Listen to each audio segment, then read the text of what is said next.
All right, so I figured I would take this opportunity to introduce myself to YouTube a little bit here.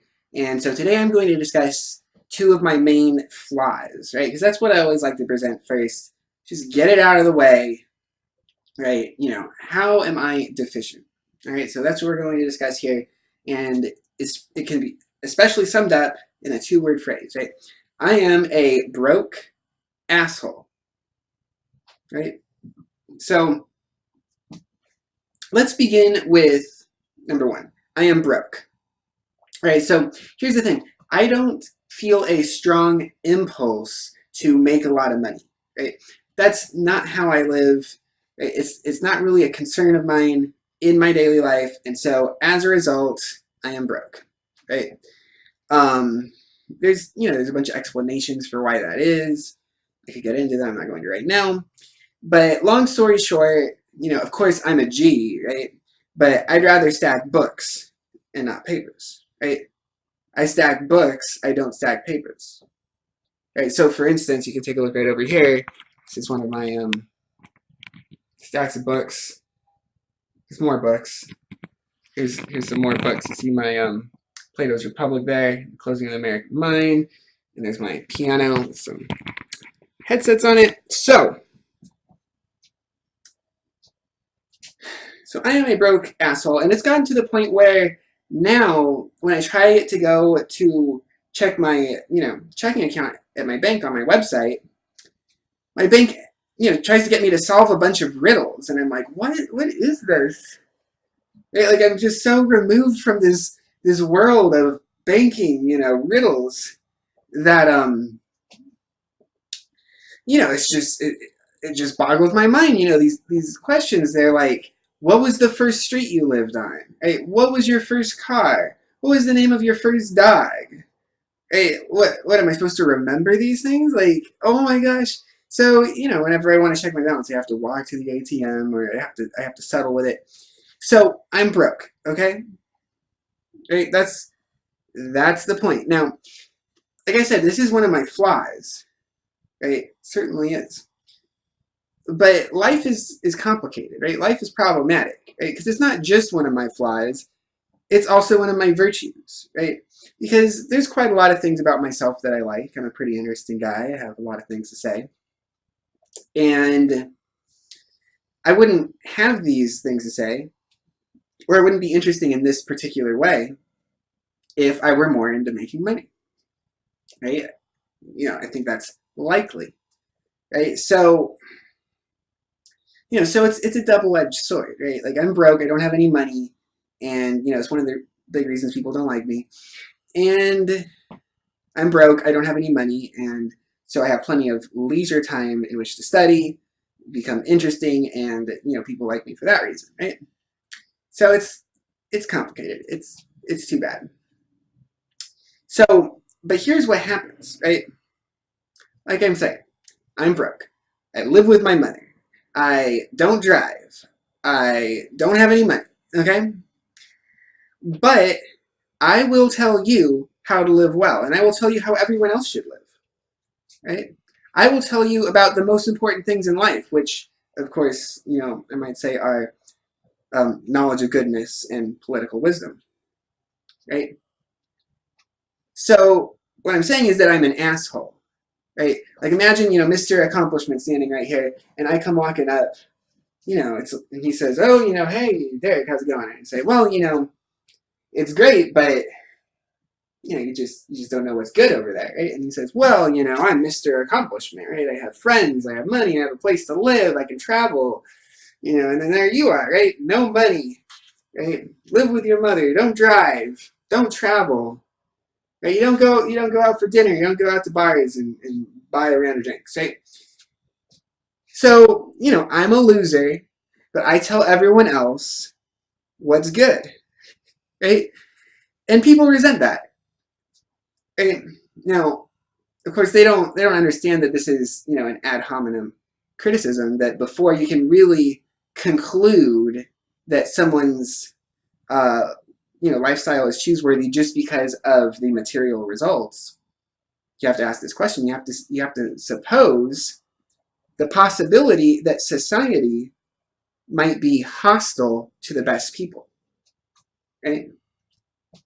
It might be that someone's success in society is to their discredit, right? That is entirely possible. People need to take this possibility seriously, right? The possibility that society is hostile to the best people, and of course, that's the case I'm going to make because it's self-serving to my particular situation, right? I'm like everyone else, and I have a way that I explain my life and that I explain my behavior, right? And that's one of the main ways. So we've pretty much gotten it covered here. I am a broke asshole, right? And it's not just, in general, I tell people how to live.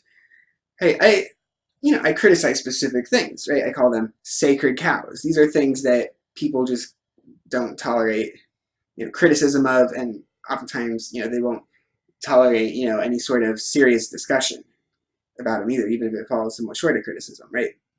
So sacred cows, right? Like just hold on to your sacred cows because I'm coming, right? I'm here, and I'm gonna rip through them. So one of my favorite sacred cows to criticize are dogs, right?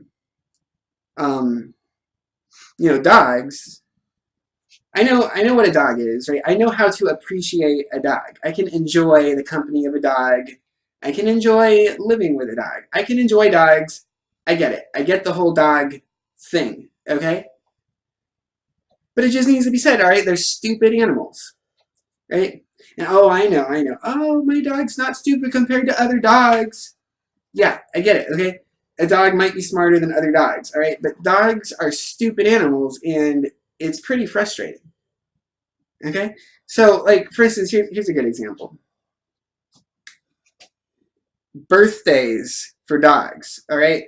Like, all these people are out there celebrating their dogs' birthdays as if the dog has any idea that, like, oh, this is alleged to be the anniversary of the day that I was born, right? Like, the dog might be able to get a sense of, like, hey, I feel really special today, right? Like, this is all going my way today, right? Food for me, right?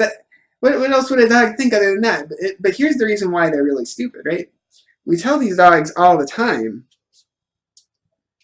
that there's 7 dog years in 1 human year. But typically, they only get 1 birthday a year. So these dogs are getting ripped off, and they don't even have any idea. Right? They should be getting 7 times as many birthdays. Right? But they don't know, and they don't do anything about it because they're stupid. Right? They're stupid animals. So, that's just one example, right? Now, another one, I like this example. I have a French bulldog and a boxer, all right? And, in San Diego, the heat can be pretty tough for them, right? So sometimes they will just be, like, sitting there and, like, I just know that they are just miserable because of the heat, okay? But what they will not do is ask me to turn the fan on, right? They will sit there miserably. I will go turn the fan on for them, and then they will appreciate the fan. But what they won't do is put 2 and 2 together, come and get me, and say, hey, let me show you this. Will you turn on the fan? What's the deal with that? Like, these dogs will just sit there miserably, right? One of these dogs, it would probably get sick before it would ask to turn on the fan because it doesn't get it, right? It's over the head. It's a dog. Dogs are stupid. They're stupid animals. And, this is really something that I would be more impressed with if these were the sort of things that they had at these dog shows and the talent competitions, right? That's what I want, right? It's like, hey, get your dog to turn on the air conditioning, right? Or, to ask for it to be turned on, right? That's what I'm looking for. Or, people are always like, oh, my dog loves to listen to music, right? Like, how do you know that? How do you know that? Like, has your dog ever asked you to turn on music? And I'm not trying to be, just silly. I know when my dogs want certain things. I know when they want food, when they want to go outside, when they want attention, right? The fan's just sitting there like, why can't the dog just go up to the fan and be like, you know, hey, this, you see this thing over here that I'm calling your attention to? You know, and then you know, why don't dogs just get a job? Why don't they take care of themselves? Right? You know, if they're so great, why don't they get a job? And now, of course, some dogs do have jobs, right? A good example are police dogs, right? Canines, right? Hard workers. They're a little intimidating, but here's the thing: police dogs have internalized white racism, right? They're a bunch of racists. Okay, they're racist against black people, right? Fuck police dogs. Fuck them.